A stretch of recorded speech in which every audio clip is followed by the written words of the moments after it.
ৰমেশে বহুত আশালৈ ঘৰ সোমাইছিল যে আজি নিশ্চয় তাৰ পত্নীয়ে তাৰ কাৰণেই বিশেষ কিবা এটা কৰিব।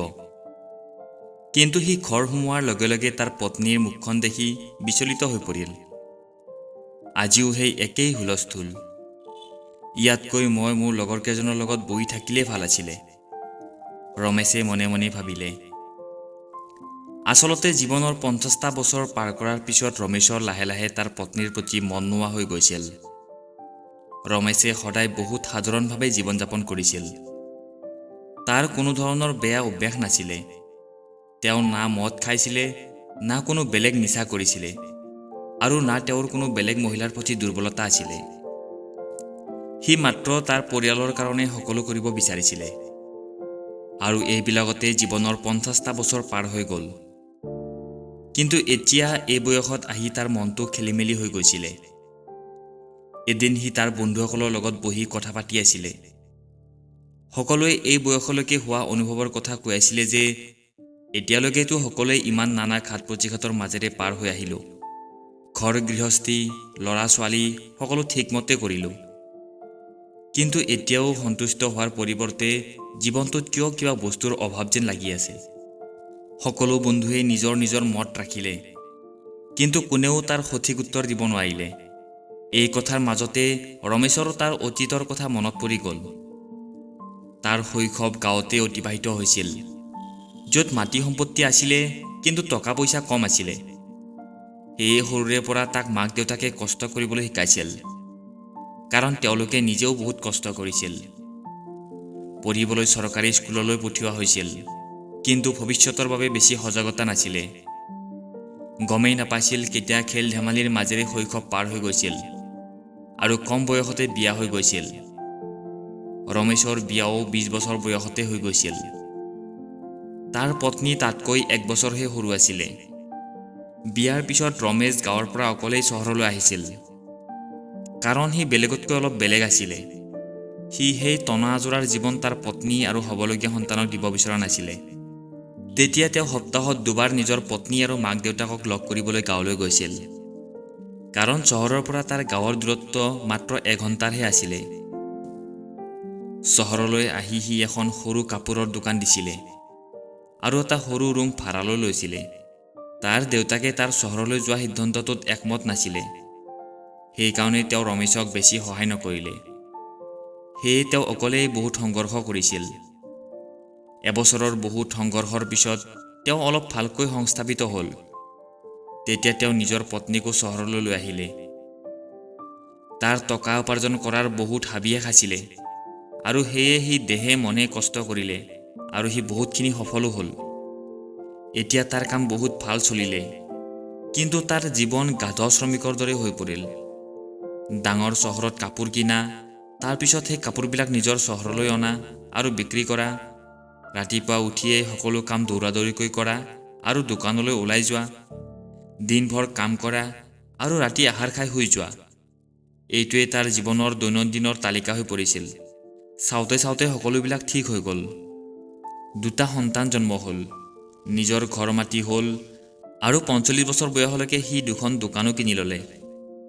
ৰমেশৰ পত্নী অনু গৃহিণী আছিলে। তেওঁ ৰমেশৰ প্ৰতিটো বেয়া সময়ত ৰমেশৰ লগ দিছিলে।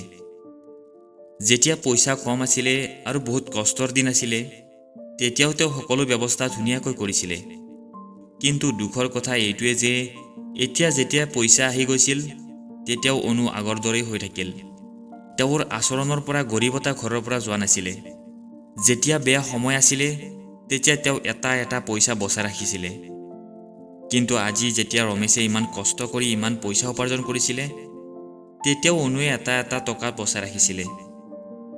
অনুৱে পইচা একেবাৰে খৰচ কৰিব নোৱাৰিছিল। তেওঁ নিজেও গৰীবতাৰে জীয়াই থাকিছিল আৰু ৰমেশকো তেনেকৈ জীয়াই থাকিবলৈ বাধ্য কৰাইছিল। তেওঁক ৰমেশে বহুতবাৰ বুজালে যে তুমি এতিয়াও কিয় কৃপণালি কৰি থাকা? এতিয়াতো কমেও ভালকৈ জীয়াই থাকিবলৈ শিকা। এতিয়াতো পইচাৰ কোনো অভাৱ নাই। ইমান জমা কৰি কি কৰিবা? এতিয়াতো বয়সো আধা পাৰ হৈ গ'ল।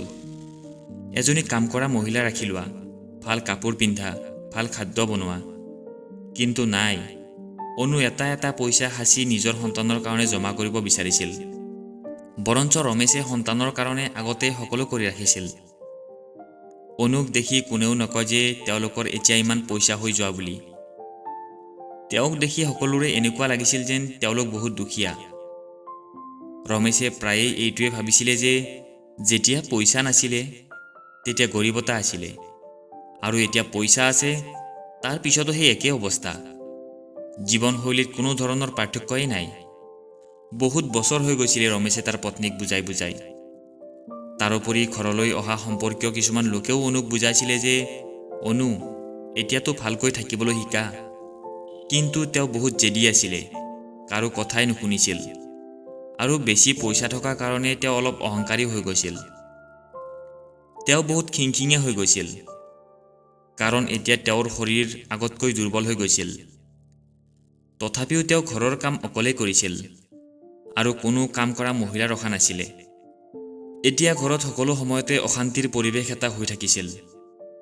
দুয়োজন ল'ৰাই ৰাতিপুৱাই ওলাই যায় আৰু ৰাতিহে ঘৰলৈ আহিছিল। ৰাতিৰ আহাৰ খাইছিল আৰু শুই গৈছিল। ল'ৰা দুজনে অনুৰ লগত বহুত কমকৈ কথা পাতিছিল, কাৰণ অনুৱে প্ৰতিটো মুহূৰ্ততে খিংখিঙীয়া মেজাজতে থাকিছিল আৰু সকলোকে অদৰকাৰী খৰচৰ কাৰণে গালি দি থাকিছিল। এই সকলোবিলাক কাৰণতে ৰমেশৰ মন তেওঁৰ পত্নীৰ প্ৰতি নোহোৱা হৈ গৈছিল। তাৰ এতিয়া না অনুৰ কাষত বহিবলৈ ভাল লাগিছিলে, না কথা পাতি ভাল লাগিছিলে, না বেছি সময় একেলগে থাকি ভাল লাগিছিল।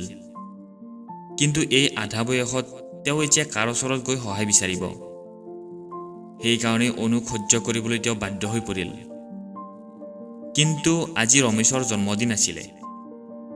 দুয়োজন ল'ৰাও চহৰৰ পৰা বাহিৰত গৈছিলে। সেইকাৰণে তাৰ অনুভৱ হৈছিলে যে আজি নিশ্চয় কিবা ভাল হ'ব। আজি চাগে অনুৱে মোৰ কাৰণে কিবা ভাল কৰিব, নিশ্চয় মোক কিবা ছাৰপ্ৰাইজ দিব। কিন্তু নাই, সেই একেই কুকুৰৰ নেজ। সন্ধিয়া যেতিয়া ৰমেশ ঘৰলৈ গ'ল, তেতিয়া তাৰ আশাৰ বিপৰীতে তাৰ পত্নীয়ে আকৌ চিঞৰ বাখৰ কৰিবলৈ ধৰিলে।